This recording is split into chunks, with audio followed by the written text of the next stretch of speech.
911, what is the address of your emergency? Pada suatu hari, pihak kepolisian kota Vancouver menerima sebuah panggilan 911. Seorang pemuda memberitahu petugas bahwa ibunya menghilang secara tiba-tiba.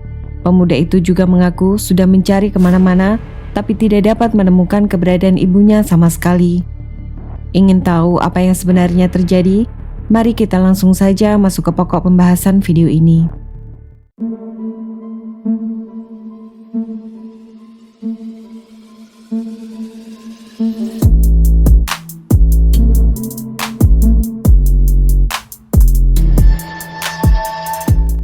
Pada video kali ini, mari kita berkunjung ke kota Vancouver. Kota yang terletak di Provinsi British Columbia, Kanada ini adalah sebuah kota metropolitan yang indah karena dikelilingi daerah pegunungan dan berada di pinggir laut. Kota ini juga selalu berada di peringkat atas kota paling layak huni di dunia. Karena selain nyaman untuk dijadikan tempat tinggal, Vancouver juga menawarkan fasilitas pendidikan terbaik bagi warganya. Jadi tidak heran bila banyak pelajar dari luar negeri datang untuk menimba ilmu di kota satu ini. Dari banyak pelajar asing, ada seorang pemuda bernama Tang Yangsi berusia 25 tahun. Dia baru saja lulus kuliah dan sudah mulai bekerja. Kedua orang tuanya bernama Tang Jihui dan Ko Liangji asal kota Guangzhou, China. Pada bulan Mei 2012, sepasang suami istri ini meluangkan waktu berlibur ke Kanada sekaligus ingin menengok putra mereka. Selama berada di Vancouver, sepasang suami istri ini lalu tinggal di sebuah rumah kontrakan yang disewa oleh putranya. Mereka kemudian diajak berkeliling mengunjungi tempat-tempat wisata terkenal. Singkat cerita, setelah hampir 3 minggu berlalu, tepat pada tanggal 7 Juni 2012, keduanya berencana pulang dengan tiket penerbangan pada malam hari. Oleh karena itu, Yansi sejak pagi datang ke rumah kontrakan dan bertemu dengan ibunya yang sudah bangun, sedangkan ayahnya masih tidur di dalam kamar. Yansi lalu berinisiatif memasukkan koper orang tuanya ke dalam mobil. Saat mengambil koper berikutnya dan keluar rumah, ibunya yang tadi berdiri di dekat mobil tiba-tiba sudah tidak berada di sana. Setelah beberapa saat, Yansi berpikir ibunya mungkin saja pergi ke mall untuk membeli oleh-oleh sebelum pulang. Setelah agak siang, Yansi bersama dengan ayahnya pergi ke mall untuk mencari keberadaan ibunya. Setelah mengelilingi mall tanpa hasil, Yansi lalu menyarankan ayahnya agar mereka langsung saja pergi ke airport karena ibunya mungkin saja sudah menunggu di sana. Keduanya lalu keluar dari mall dan berkendara menuju ke airport. Sama seperti di mall, setelah dicari kemana-mana, Ko Liangji ternyata tidak kelihatan sama sekali. Padahal jam keberangkatan sudah semakin dekat. Pada saat panggilan boarding, Yansi membujuk ayahnya agar tetap berangkat pulang dan masuk ke dalam pesawat.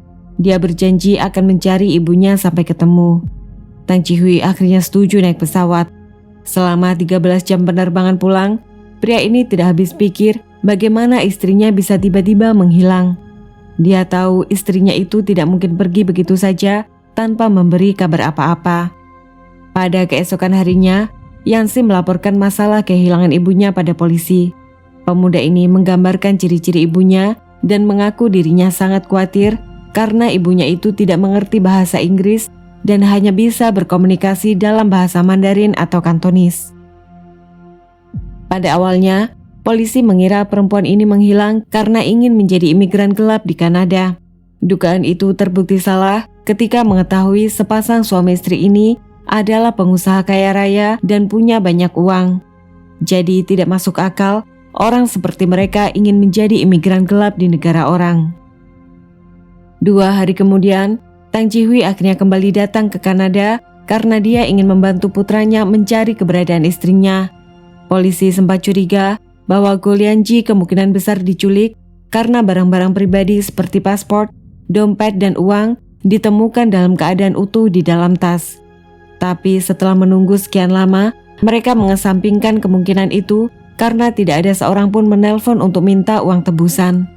Yansi dan ayahnya lalu membagikan flyer berisi informasi mengenai ibunya dan mengadakan konferensi pers. 他们当天是一起是打算是坐3点钟的飞机，我相信加拿大的温哥华的那个安全还是挺安全的。 Berita ini lalu menjadi pembicaraan banyak orang, khususnya komunitas pelajar asing di kota Vancouver. Mereka bersimpati pada ayah dan anak ini dan berinisiatif turut membantu pencarian. Woman has disappeared. She was visiting from China. One night she went for a walk and never came back. Her family made an emotional appeal today, and police are searching for any sign of what's happened to her. Setelah beberapa minggu berlalu tanpa hasil, Yansi membujuk ayahnya pulang karena bisnis keluarga jadi terlantar selama dia berada di Kanada. Banyak konsumen komplain karena pengiriman barang terlambat dan tidak tepat waktu. Tang Ji-hui akhirnya setuju pulang dan minta putranya memberi kabar setiap kali ada perkembangan. Polisi kemudian menemukan ketidakkonsistenan dari cerita Tan Yansi. Pada awalnya dia cerita tinggal di apartemen dan tidak pernah mengaku tinggal di rumah kontrakan. Padahal polisi menemukan rumah kontrakan ternyata ada 2 kamar dan menurut ayahnya sendiri, Yansi tinggal di rumah itu bersama mereka. Ketika ditanya, Yansi hanya menjawab, "Kalian tidak bertanya, jadi aku merasa tidak perlu memberitahu." Sementara itu, polisi mulai berpikir Gu Liangji kemungkinan besar merupakan korban kejahatan dan telah meninggal dunia. Mereka lalu menurunkan petugas melakukan pencarian di daerah hutan sekitar pinggir kota Vancouver. Setelah beberapa lama tanpa hasil, pencarian akhirnya dihentikan. Polisi kemudian mulai mengalihkan fokus penyelidikan mereka pada orang terdekat korban. Pada tanggal 20 Juli 2012, kepolisian Kanada langsung melakukan penggeledahan dan memeriksa setiap inci ruangan rumah kontrakan yang ditinggali pasangan suami istri Tang selama di Vancouver. Para petugas akhirnya menemukan bekas darah di lantai dan dinding yang telah dibersihkan. Dari sini mereka yakin korban kemungkinan besar telah kehilangan nyawanya dan dihabisi di dalam rumah. Pertanyaannya sekarang, siapa pelakunya? Tang Ji-hui atau putranya? Polisi lalu merahasiakan penemuan ini sambil melakukan uji DNA. Pada tanggal 29 Juli 2012, seorang warga melaporkan penemuan sebuah tas koper mengapung di pinggir pantai Harwood Island yang berjarak sekitar 5 jam saja berkendara dari kota Vancouver.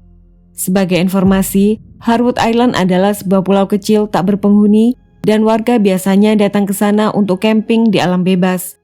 Saat pihak kepolisian tiba di lokasi, mereka menemukan jasad manusia dalam kondisi sangat memprihatinkan di dalam tas koper itu. Hasil pemeriksaan forensik kemudian memastikan bahwa jasad itu adalah seorang wanita keturunan Asia. Korban diduga meninggal akibat hantaman benda tumpul di bagian kepala.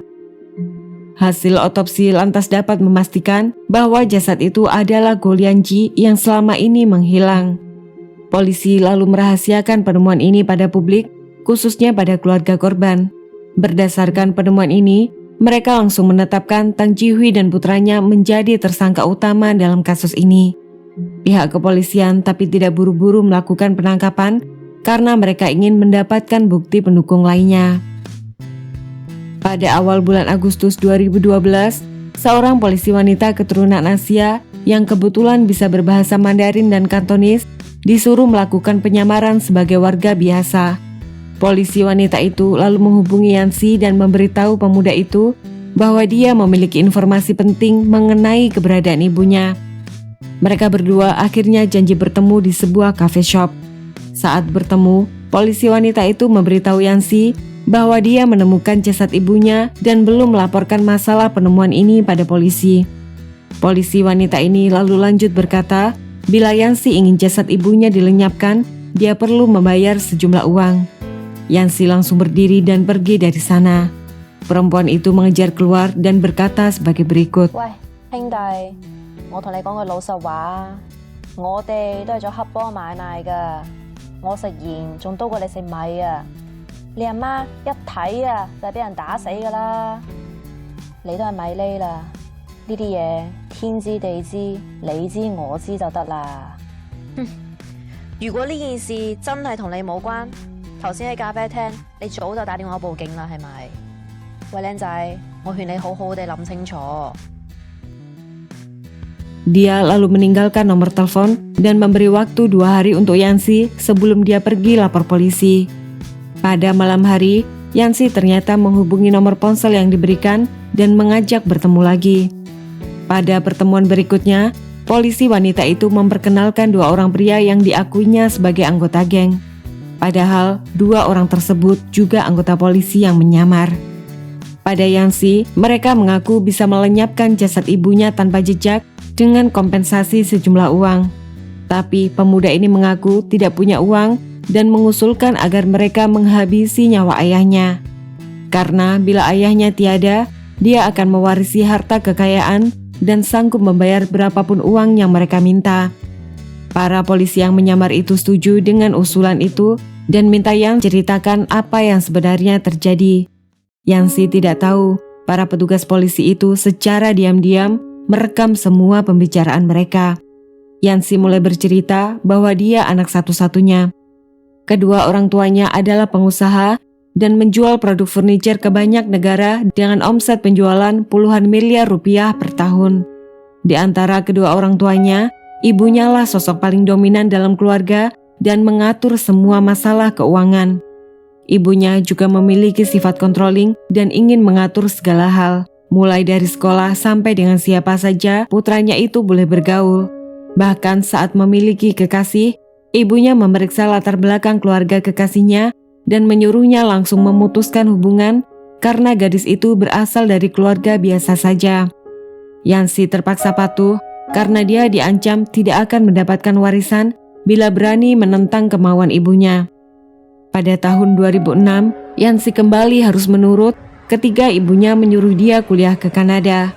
Lianji ingin putranya itu memiliki gelar dari luar negeri dan mengembangkan bisnis keluarga setelah lulus kuliah.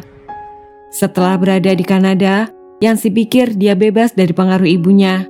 Tapi kenyataannya, dia diharuskan menghubungi orang tuanya setiap 3 hari sekali atau ibunya mengancam tidak akan mengirim uang pada akhir bulan. Lianji tahu putranya akan tunduk bila dia mengancam tidak memberi uang. Bisa ditebak, selama berada di Kanada, Yansi sangat frustasi dan tidak semangat belajar. Dia jarang masuk kelas dan nilai pelajarannya terjun bebas tak terkendali. Dia kemudian menghabiskan banyak waktunya untuk berpesta pora dan menghabiskan uang berjudi di kasino. Dari sini, Yansi mulai belajar berbohong. Dia mengeluh pada orang tuanya ingin membeli apartemen dan mobil karena lokasi tempat kuliahnya yang jauh dari tempat tinggal dan sulit baginya bepergian tanpa kendaraan. Setelah orang tuanya mengirim uang, Yansi malah menggunakan uang itu untuk berfoya-foya dengan teman-temannya dan habis di meja judi. Setelah uangnya menipis, pemuda ini bekerja di sebuah restoran dengan gaji 850 Kanadian dolar atau sekitar 10 juta rupiah per bulan. Uang ini dia pakai untuk membayar sewa apartemen. Dia tidak cerita pada orang tuanya bahwa sudah bekerja. Yansi malah mengaku susah mencari pekerjaan dan minta terus dikirim uang setiap akhir bulan. Pada tahun 2011, Yansi sempat pulang ke Guangzhou untuk menjenguk ibunya yang baru saja menjalani operasi pinggang. Saat berada di Guangzhou, pemuda ini sempat berkenalan dan dekat dengan seorang perempuan. Tapi sayangnya, ibunya kembali tidak setuju karena perempuan itu berasal dari keluarga biasa saja. Dia lalu menyuruh putranya memutuskan hubungan saat itu juga dan langsung pulang ke Kanada. Setelah kejadian itu, kemarahan Yansi pada ibunya semakin memuncak. Apalagi setelah berada di Kanada, dia mendengar kekasihnya sedang hamil dan mengandung anaknya. Dia sempat memohon pada ayahnya agar bisa kembali pulang ke China, tapi ayahnya tidak mengizinkan dan menyuruh anaknya itu patuh pada perintah ibunya.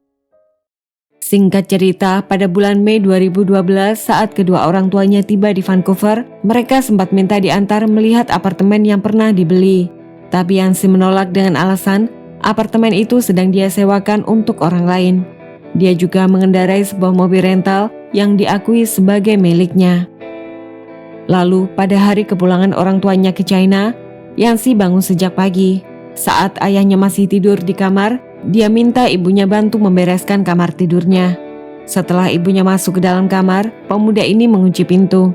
Dia lalu mengambil palu yang sudah dia siapkan dan menghabisi nyawa ibunya saat itu juga. Yansi lalu membangunkan ayahnya dan menceritakan bahwa ibunya tiba-tiba menghilang.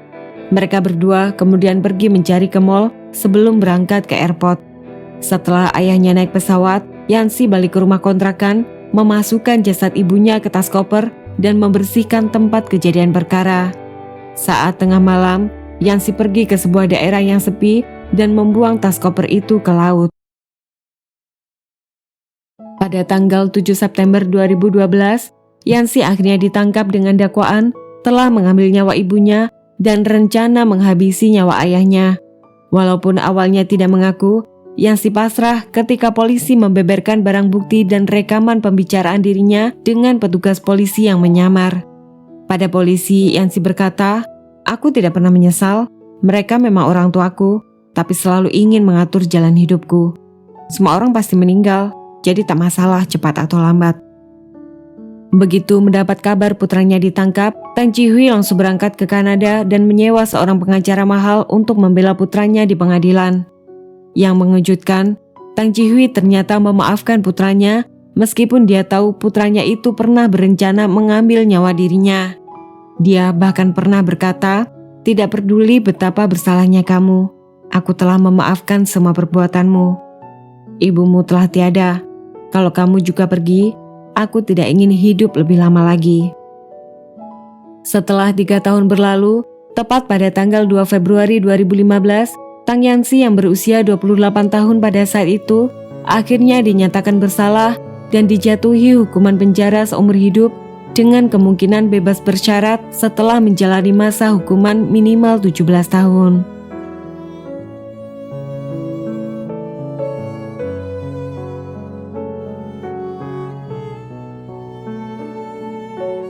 Oke everyone, sampai di sini dulu cerita kali ini. Semoga kita bisa menarik pelajaran dari kasus ini. Terima kasih banyak sudah menonton, and see you on the next one.